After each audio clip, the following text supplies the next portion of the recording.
Today I'll show you how to make a Zuko build with a mod that adds an entire firebending moveset by switching out a fist weapon, and it is freaking awesome.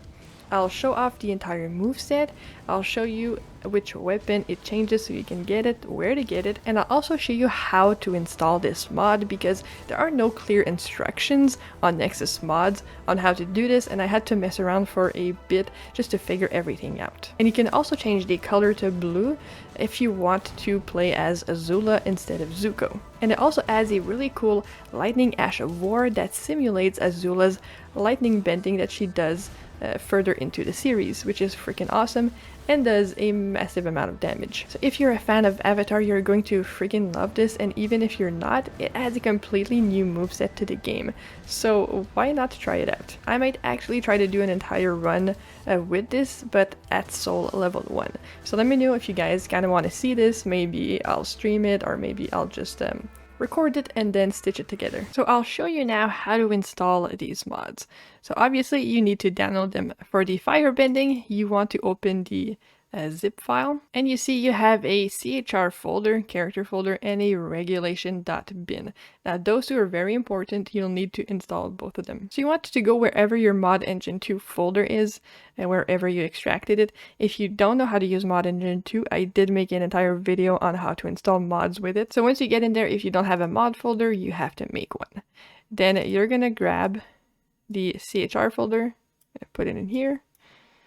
Do this, it'll be easier, and then you want to put the regulation.bin folder in there. Now if you want the Blue Fire, again you download it, you want to open the Blue Fire file and you want to slide the SFX folder right into the mod folder, just like this. So once you go in your mod folder, it'll look exactly like this if you want Blue Fire. If you don't want Blue Fire, all you have to do is remove this folder. Now let me show you how it works in game and how to set it up. Basically what this mod does is that it replaces the moveset of the Katar with this firebending set that this mod author made. And if you apply the mod correctly, this icon will actually change. So right now we're not seeing the actual Katar weapon icon, we're seeing the one for this mod. So to find the Katar, you want to go to Kaled in Fort Gale.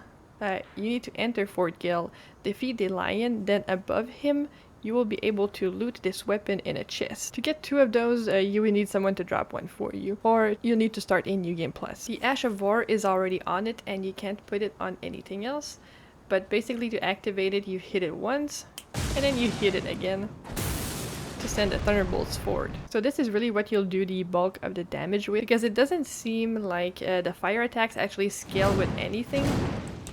So what you can do to increase your damage is 1, level up both of the Katars, or 1 if you're only using one, up to plus 25. And then you want to use the Fire Scorpion charm because it'll actually make you do more damage, since technically what you're using is fire.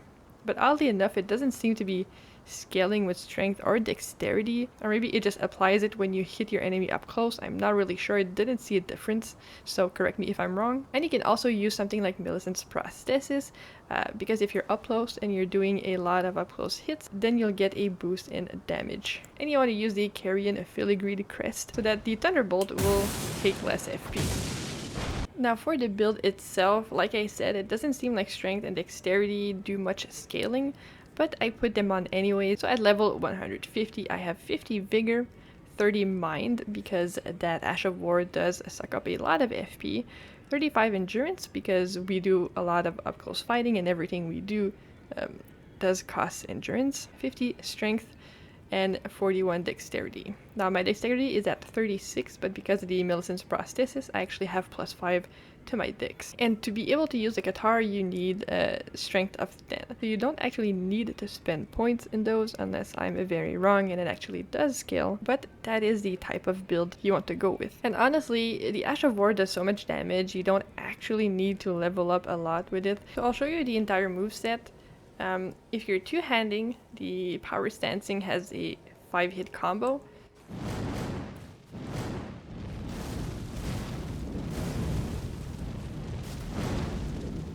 The Charge R2 as a 2-hit combo.